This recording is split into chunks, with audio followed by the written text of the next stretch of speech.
Hello everyone. Alright, so let's go over the machine real quick that we're going to be using for flux core. This is a miller that we're going to be using.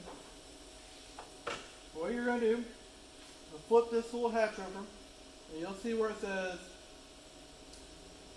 C-sense feeder, stick, CC, pulse, MIG, TIG, lift arc, and scratch arc TIG. What you're going to do is switch it to MIG. Close the door again. You're going to come back to this side, so where you'll see the feeder at and where the spools are and everything like that, you'll see this. And that's going to come over. You're going to put it into the positive section, making this DC positive. Take your ground.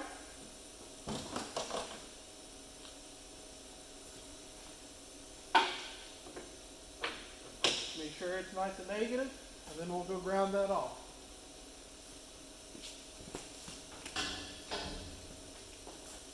Next thing on top of that, you have your gas cylinder. You turn your gas cylinder on. Remember, because this is a gas, like oxygen or such, you'll do a full all the way open for it. And then you're going to turn it. And you're going to look for about somewhere in the realm between 25 to 30 psi. Well, not psi, CH or CFH, my bad. So cubic feet per hour. So that's where you're going to be looking for, is about 25 to 30 CFH. And you want to make sure that when you're changing position, so when you go from flat to horizontal to vertical to overhead, that you increase it. You might get to the point where you need to be about 35 for overhead, because what we're using is pure CO2 fall. So at the beginning, 25 if you're in the flat position, somewhere between 25 and 30 for horizontal. When you start getting to vertical and overhead, you might need to bump it to 30 and possibly 35 if you're not getting the coverage you need. Let's flip the machine off. I got it set to about, say, 27 and a half. So, when we're changing our wire speed, this is our wire speed right here. So we're going to put it just above where it says 3 on this. So it's about 300 wire speed, and I'm going to say that we got it like 310. And then we'll adjust our voltage to about 24. Now, these are rough numbers.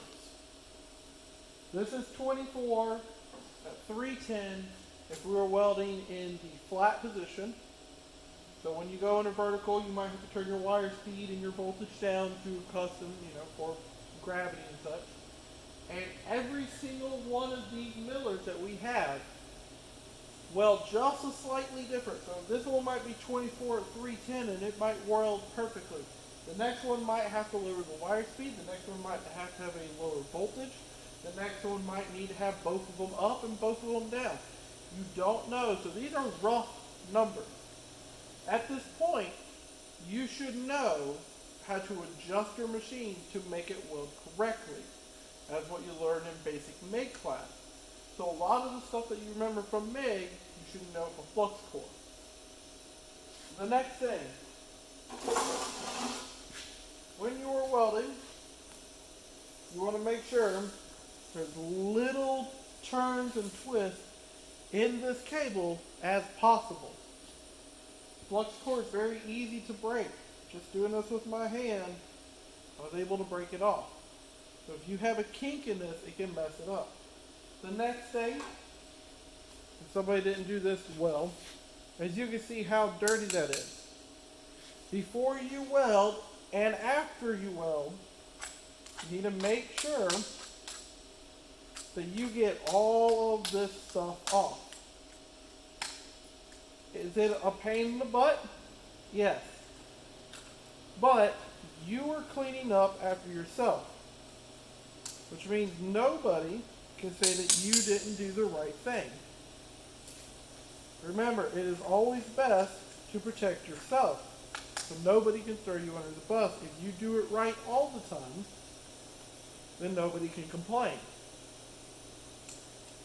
So you want to make sure that before you weld, you get this all nice and clean, get every little piece of splatter out. So when you're done at the end of the day, clean this back off so that the next person doesn't have to babysit behind you.